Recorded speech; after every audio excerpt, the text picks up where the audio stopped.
Vediamo che il sole oggi mi grazia.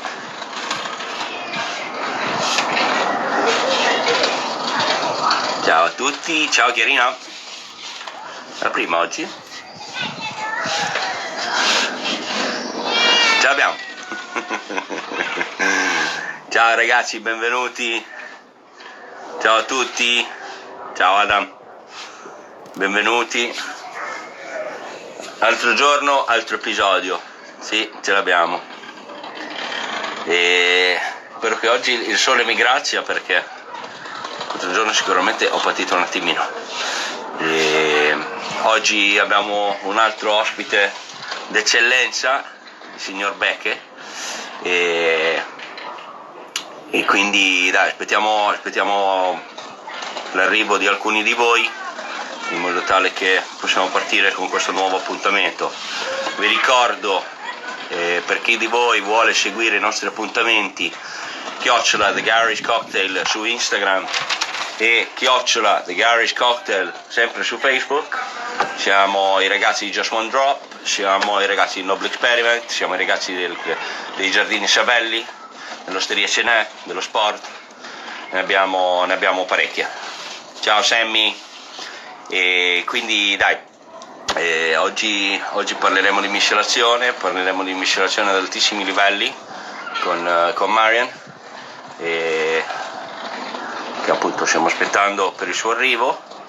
Ne approfitto per ricordarvi, appassionati di miscelazione tiki e non, domani l'ospite di domani sarà un certo Daniele Dalla Pola, che farà 2 chiacchiere con il nostro Johnny.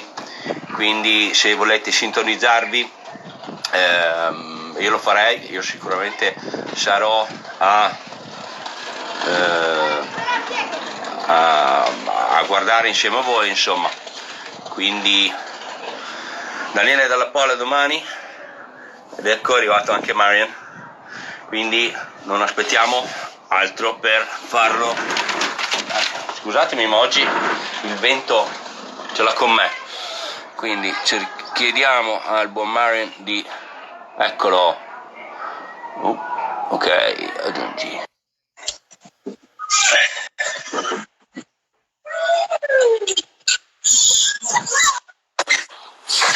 Hi Marian. Yes, hi, how are you doing? How you doing? Welcome to Italy, even if it's only virtual. Yes, thank you. Looks good.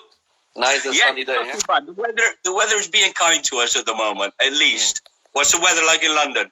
You know what? It's not bad. Yes, sunny. It's good, but it can be for 1 day or 2 days. You know, it's not like in Italy. So it's not too bad. Not too bad. I remember when I used to live there, it always used to rain all the time.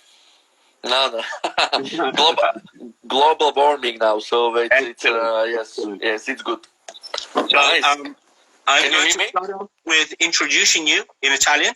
Well, I'll do it in English and Italian, of course, because I know there's some foreign followers as well. So I know there's some people from all over the world being able to tune in today, which is obviously, you know, they're interested in what you may want to say, you know. Yeah. So Marian is from Žilina in the Slovak Republic, correct? Yeah, correct. Yes.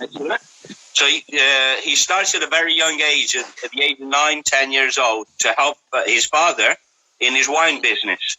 You then go on to study in Bratislava hospitality. When he finds his passion for mixology, he decides to make a big move to London. Obviously, London being a big mixology capital of the world.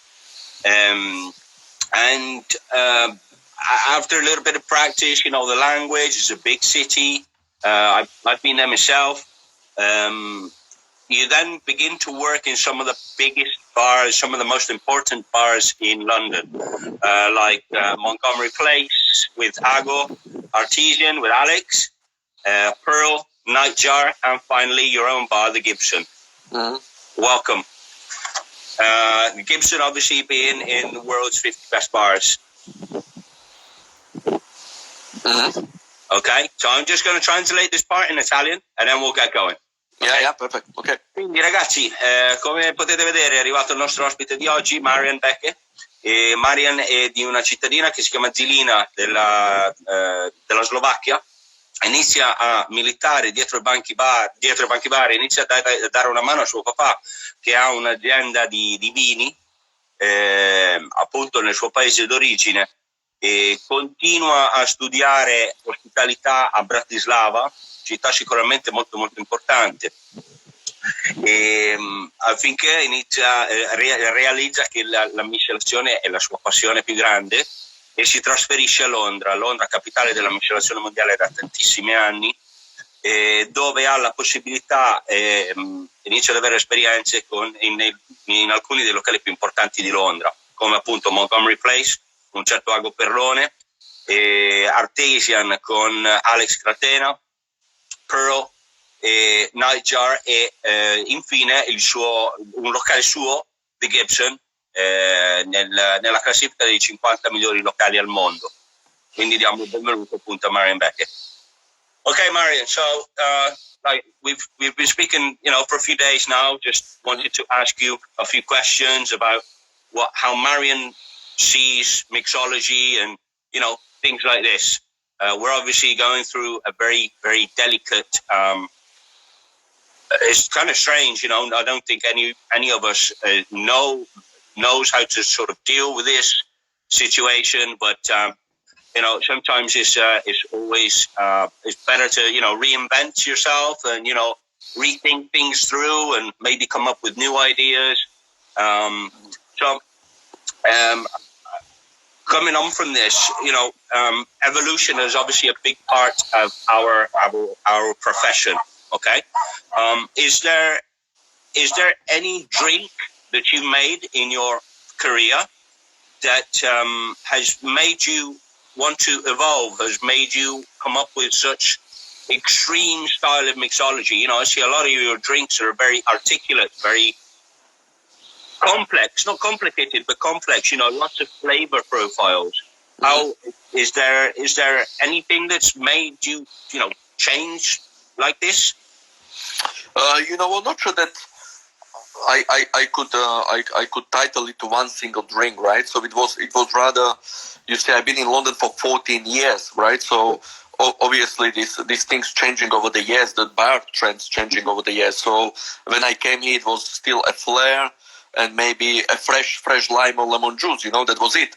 Then the Japanese bartending came, and then classic came, and then the molecular mixology came. So it wouldn't be just one drink, but over the years, very similar like the chefs. Eventually you're learning and you develop with your palate, and all the surroundings around, so that's what we apply to the drinks. Fantastic. Okay, so I'm just going to translate this part. Ragazzi, ho chiesto appunto a Marian se c'è.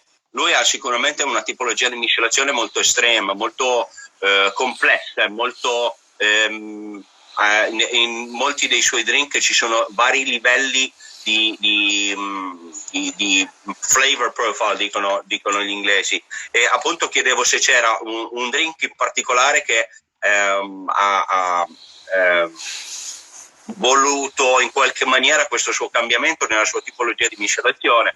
Appunto ci stava spiegando che non è stato un drink in particolare, ma è stato più una fusione di tante influenze che sono arrivate nel nostro settore, quindi il bartending giapponese, a differenza del bartending molecolare, a differenza di tanti prodotti che non sempre sono stati facilmente reperibili. La sua voglia di scoprire, la sua fame di voler andare sempre oltre l'ha fatto diventare il Marian Beke che conosciamo oggi.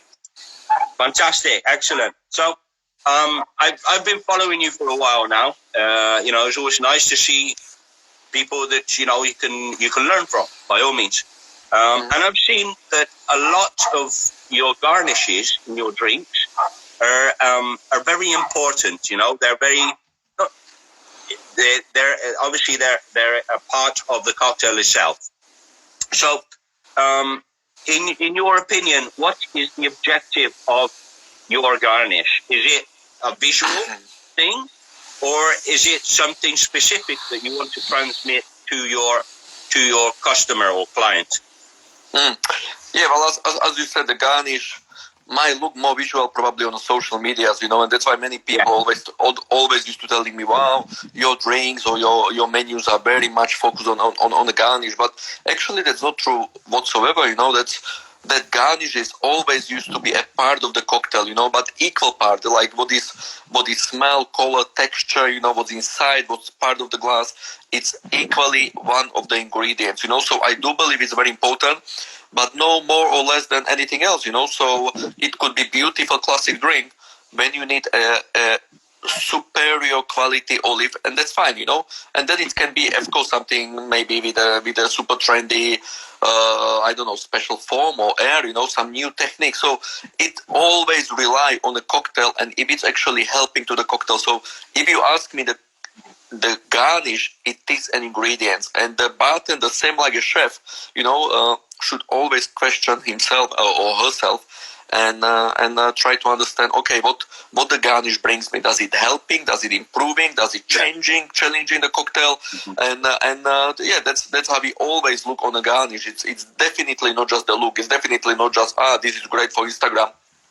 But maybe the color, maybe the smell, maybe the flavor doesn't work for the drink or doesn't help to the drink, then I find it pointless. Waste of the time, waste of the energy, waste of the money. So it need to be literally a salt and pepper on the table, So the garnish is salt and pepper for the food. That if you tell me, okay, now smell it or eat it or put it inside, this will somehow change and improve the drink. That's perfect, Fantastic, excellent. So, ragazzi, ho chiesto appunto a Marian se ho sempre visto dei garnish molto appariscenti sui suoi cocktail.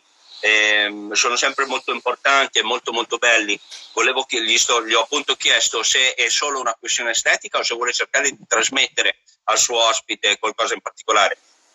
Pardon. E appunto ci sta spiegando che il garnish è comunque sempre una parte integrante di qualsiasi drink. Ovviamente lo studio sta nel vedere se un garnish può migliorare il cocktail o se in alcuni casi potrebbe essere anche solo una perdita di tempo o magari non stare all'interno dei drink cost. E quindi appunto la ricerca è sicuramente una fase molto importante dei garnish, dei drink di Marian Beke, che possa essere un garnish sul bicchiere stesso o servito come side, appunto. Fantastic, excellent. So I know at the Gibson you change menus once a year roughly, is that correct?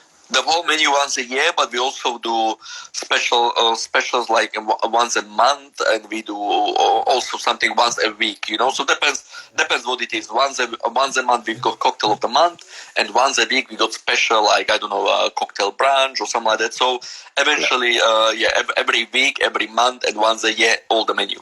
Mm-hmm. Wow. Okay. Obviously, it's nice to work with seasonal products as opposed to having something shipped from the other side of the world.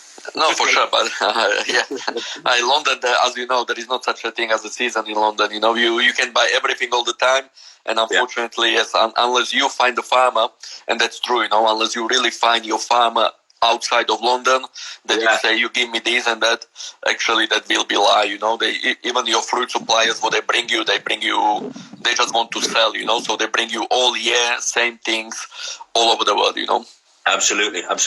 So, choosing a theme for your menus, okay, is certainly something that doesn't happen from morning to evening, it's something that takes a lot of thought. How do you find the inspiration to find new themes for your menus? And how long does coming up with a menu for a bar as successful and as important as the Gibson, how long does it take?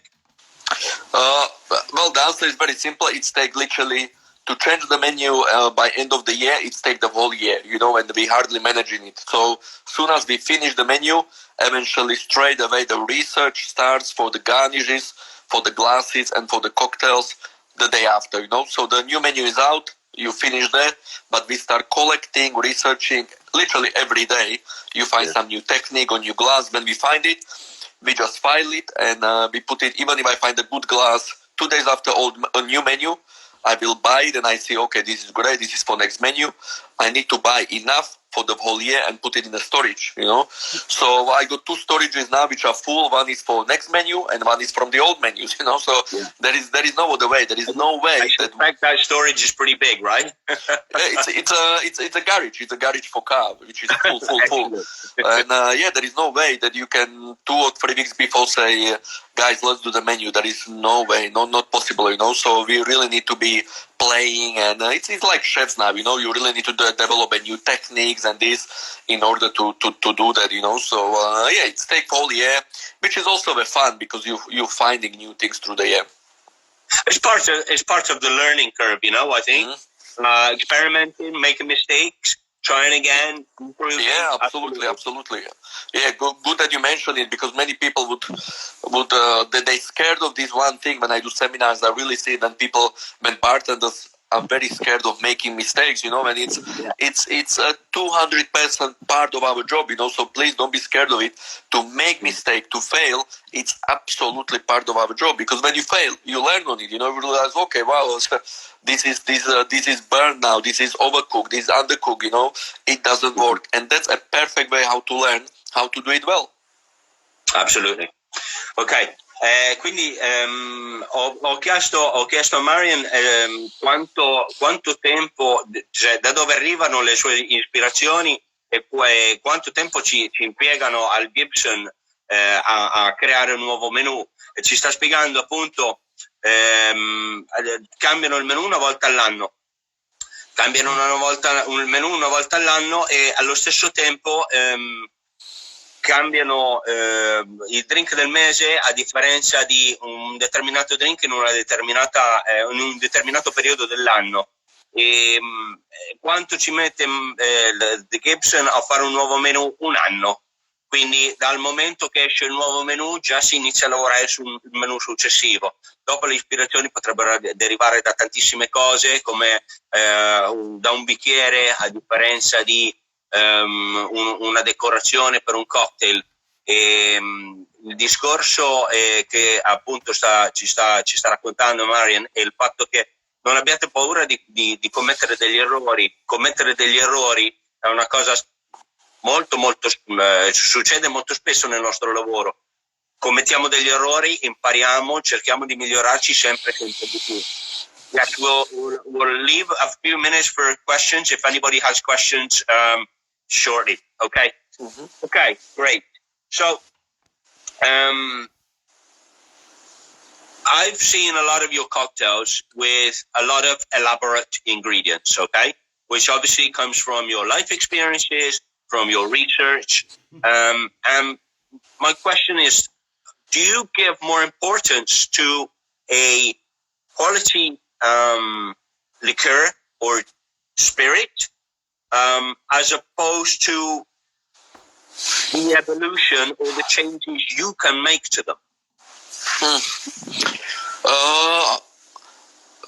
Again, I think it really depends on the drink that you're doing, you know. So I think it's very important that the bartender need to learn to actually read the guest, you know. So if the guest coming and you see this person is actually really appreciating simple, basic things, no need to overcomplicate it with a unique spices from your furthest trip in Hawaii or God knows what, you know. It could be really just a beautiful, simple gin martini, and this person like this gin and want to feel it. So it's very important that we, as a bartender, have ability to read the guest, you know, which is many times not the case. Many times I go to the bar and they tell me, you must try this, and it's okay, I'll try it, and it's maybe okay, but you see that sometimes bartenders forgetting about actually to focus on what that guest like and justify that, you know. It's almost like you go to restaurants and somebody tell you, this is our signature, it's a truffle and heavy on truffle. Listen, that's fine.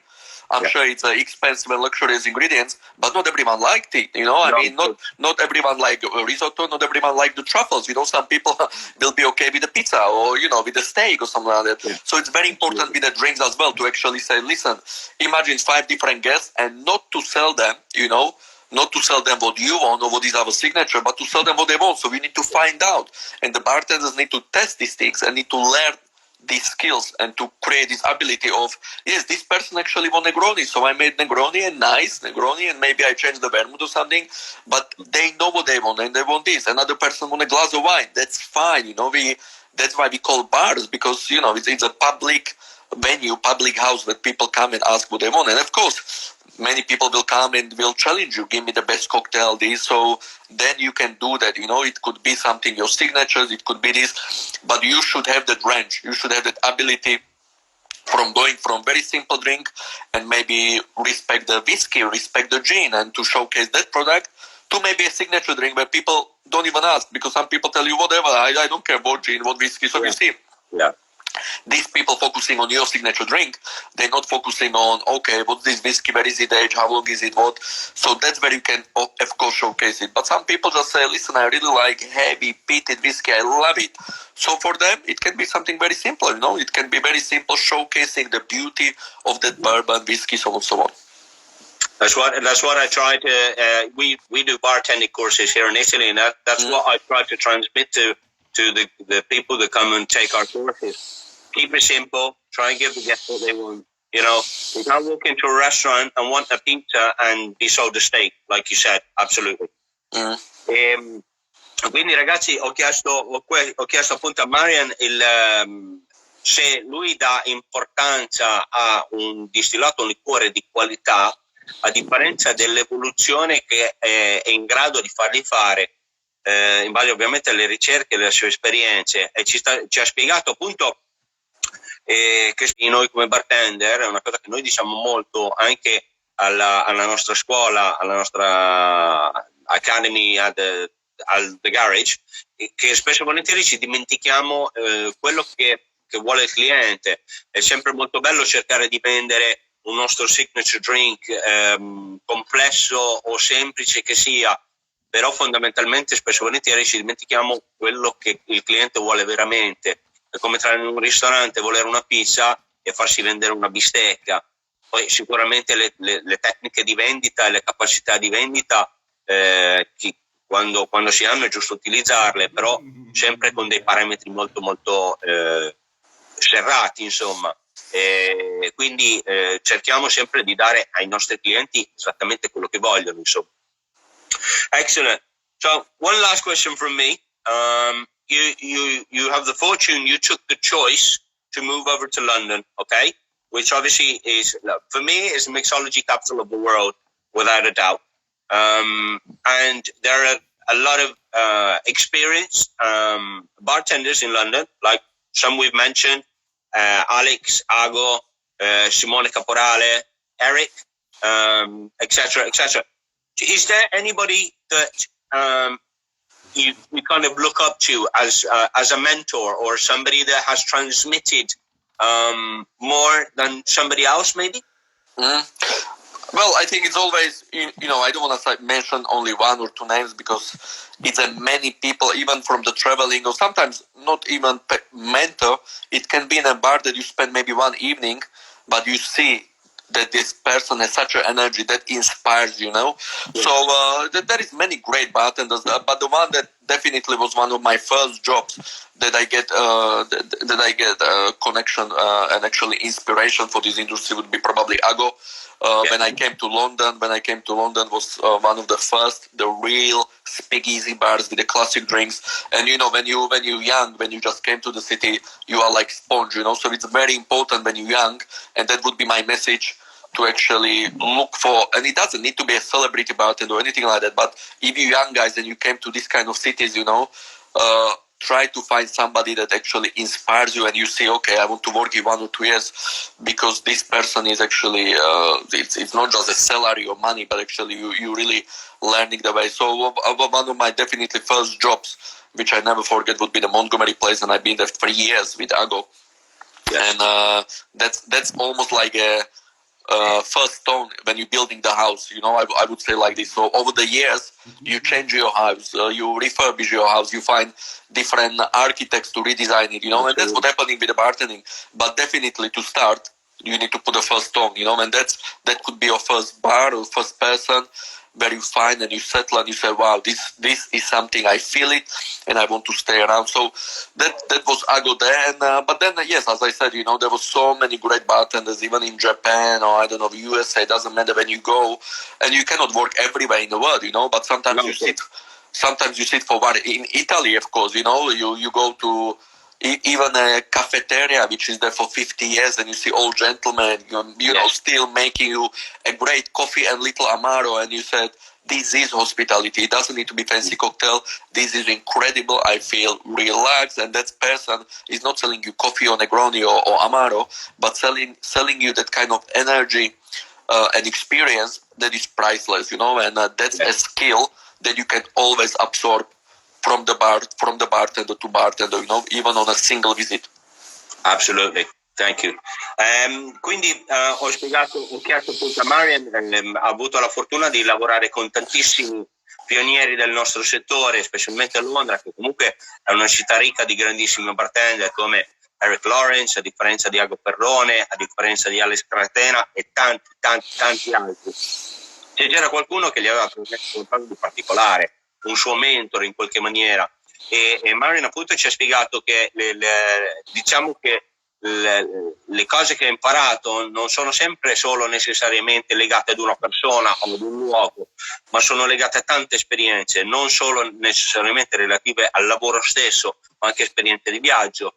Sicuramente il primo lavoro che ha trovato a Londra, appunto al Montgomery Place, insieme ad Ago Perrone, grandissimo gentiluomo, maestro dell'ospitalità all'italiana, sicuramente gli ha trasmesso molto, però ci racconta appunto che non c'è una persona particolare che può chiamare mentore, anche perché come spiegava, a volte sono le cose semplici nel nostro settore a rendere le esperienze indimenticabili, appunto da un semplice caffè amaro preso all'interno di una caffetteria può essere un piacevole momento di relax, a differenza di un cocktail classico in un cocktail bar di alto rango, insomma. Fantastic, Marian. So I'm going to ask if any of the viewers, I saw that there was somebody that had a question. Maybe we can see if okay, Saif Barman, would you like to ask your question, sir? Mm-hmm. See if this is going to work. I'm not sure. If he's still in here. Mm-hmm. So, in the meantime, until anybody, if you have any questions, ragazzi, se avete delle domande, potete scrivermele in italiano, io ve le traduco, ok?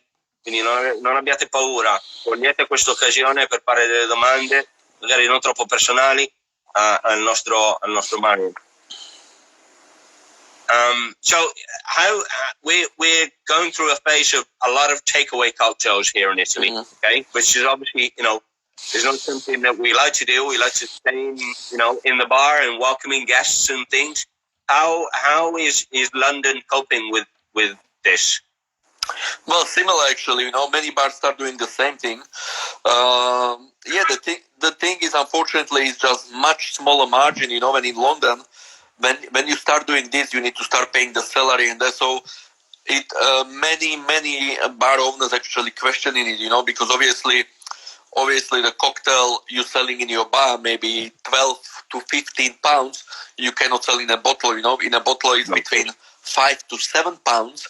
And they take the money, like a Deliveroo, Uber Eats, take the 30% for the delivery. So if you sell it for 7 pounds, you're actually getting 5 pounds, and now you need to pay the employee who's making it. So that margin is literally zero or nothing. You would need to sell 10,000 cocktails to make 1,000 pounds or some other. Yeah. So.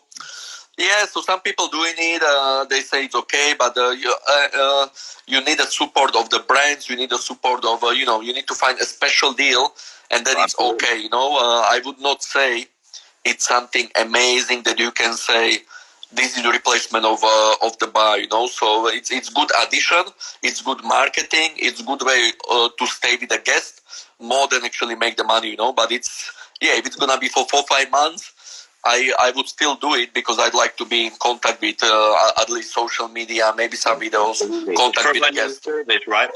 Yeah. Yes, ok.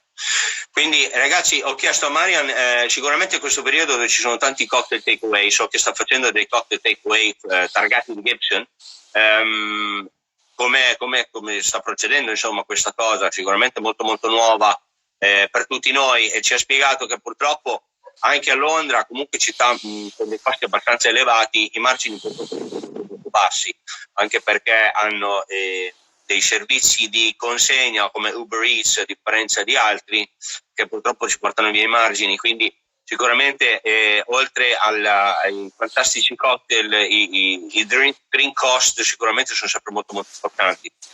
Quindi we have a question for you, sir. Okay, so there's Francesco Nocera is asking, does your inspiration come from for making a cocktail?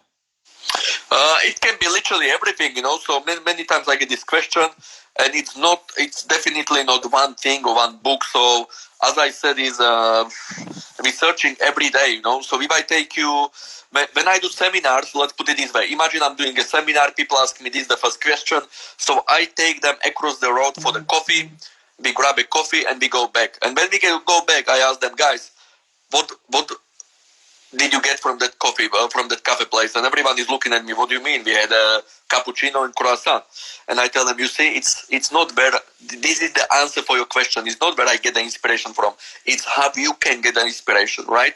Inspiration is all over. So when we go for coffee, I ask them, did you check the list? Did you check what new milk do they have? Maybe the brown rice, maybe the hazelnut, maybe there is something new. Did you check what new technique they make in coffee? Cold drip, cold press, cold brew, Yes. What kind of cakes, what kind of flavors? Did you see they making chocolate and Guinness? So chocolate, liquor and Guinness can be good combination. So even to go to coffee across the road in the morning, you can get 4, 5, 7, 10 different inspiration that can be applicable in a bar, right? And that's just your single coffee every single morning. Then you go to lunch, then you go dinner, then you go to opera, theater, then you watch the movie, then you read a book. There is inspiration everywhere. It's more that you need to start reading it with the different glasses than you're wearing in your normal day, Absolutely. Quindi appunto gli abbiamo chiesto a Marian da dove arrivano le sue ispirazioni per i suoi cocktail, e come ci sta spiegando, le ispirazioni le vede tutti i giorni, in qualsiasi momento della giornata, anche quando fa dei seminari, comunque delle masterclass, e prende magari anche solo un caffè tra una pausa e un'altra, cerca di spiegare ai suoi alunni, ai suoi ragazzi, che comunque le ispirazioni sono anche nel semplice caffè. Un caffè che potrebbe essere un caffè espresso a differenza di un cold brew, nostro, eccetera eccetera, a differenza di un abbinamento con una brioche o un croissant, e quindi le sfumature, le ispirazioni arrivano veramente in qualsiasi momento della giornata. Ovviamente qui stiamo parlando solo della colazione, quindi dopo c'è il pranzo e c'è la cena, quindi non ha un'ispirazione specifica, un libro specifico, ma è diciamo una raccolta di tante esperienze di vita vissute, sicuramente in giro per il mondo, che gli aiutano a trovare le ispirazioni per i suoi cocktail. Okay, so we have another question from Lubro, who is asking, do you have a preferred Italian bar or one particular bar that you have pleasant memories of? Well, there would be one. Again, there is not just one, there is more. But the one which was the first one that I ever came, and every time I go back, I go to visit, is definitely Jerry Thomas. The guys. Yes. The guys from Jerry Thomas actually brought me many times in Italy, and they brought me first time in Italy, and they were probably the first bar that actually changed the thing. So the Jerry Thomas, definitely, it's always on my list. And it's not just a bar. The bar is a 4 walls, but it's the people behind, and I think what they do, it's solid for 10 years, and I love it to go there every single time, And then if I go to Milano, it's Nottingham Forest. That was my second bar when I came to Italy. And of course Dario, what he does, these people are there for years and years, and they what they do is amazing. And then something which is maybe it's not a mixology bar, but the one which I really feel nostalgic is bar Camparino, the one in Milano. You just feel like Dolce Vita in 1940s. Yeah, you sit there and you watching the plaza of Milano, and you're sitting there, and it's like to go 60 years back. And you got many places like this in Italy. I've seen it in Venice, in Torino. I've seen in many other cities where you got these beautiful marble places where, of course, you just mainly spritz or something like that, but you just go back in time. And I think you as a country should preserve these places because it's very special. It's beautiful. Absolutely, yeah, definitely. Quindi appunto il nostro amico Lubro ha voluto chiedere a Marian se c'era qualche locale italiano che preferiva o comunque che ricorda con piacere, e Marian appunto ci ha spiegato sicuramente i ragazzi di Jerry Thomas, che colgo l'occasione per salutare, perché sicuramente sono stati in Italia i primi a trasmettere il concetto speakeasy e a cambiare un pochino il gioco, come si dice in inglese. Oltre a Jerry Thomas, ricorda con molto piacere il Nottingham Forest del signor Comini, sicuramente per le cose che fa, che sono un pochino fuori dagli schemi, e ricorda anche con molto piacere il Camparino in galleria, sicuramente un locale molto molto classico, sembra di tornare un pochino nel passato, cosa molto piacevole, ma ci spiega Marian appunto il fatto che il locale è solo uno scheletro, sono le persone dentro il locale, dietro il locale, i barback, a differenza dei bartender, a differenza del personale di sala, che rendono il locale così speciale. Non è solo il locale in sé per sé, insomma. Excellent. So, se avete delle altre domande, ragazzi, approfittatene adesso. Just asking if they have any more questions. Do you plan to come over to Italy anytime soon? Obviously, coronavirus aside. Yeah, I come every year at least few times, of course for the work. And already 3 of my jobs been cancelled, unfortunately, because of COVID. So I think when everything get back, let's see what's gonna be first. Maybe the Roma Bar Show in September or October. Yeah. Let's see when this go back. Now I got zero job, zero traveling like everyone. We are all at home. So they saying June, July. They saying even August. It might go for long. I think the first business go back might be even September. Not before. Absolutely. Well, fingers crossed it will all end very soon. Dicevo Marian, quando voleva programmare appunto coronavirus a parte di poter ritornare in Italia, appunto dice la prossima volta molto probabilmente sarà il Roma Bar Show a settembre, e quindi sicuramente lo aspettiamo con molto molto piacere. Marian, I would like to thank you for your time. It has been an absolute pleasure, and I look forward to seeing you in the Gibson very, very soon. Thank you so much. Likewise, and thank you. Thanks everyone for listening in. Take care. Thank you. Ragazzi, ringraziamo Marian e ne approfitto per ricordarvi l'appuntamento di domani con Daniele Dalla Pola, e abbiamo anche Anastasia Miller sempre questa settimana. Grazie a tutti, mi raccomando, mettete mi piace e mettete il follow sui nostri canali Instagram e Facebook. Marian, thanks again. Look after yourself. Thank you. Bye-bye. Bye.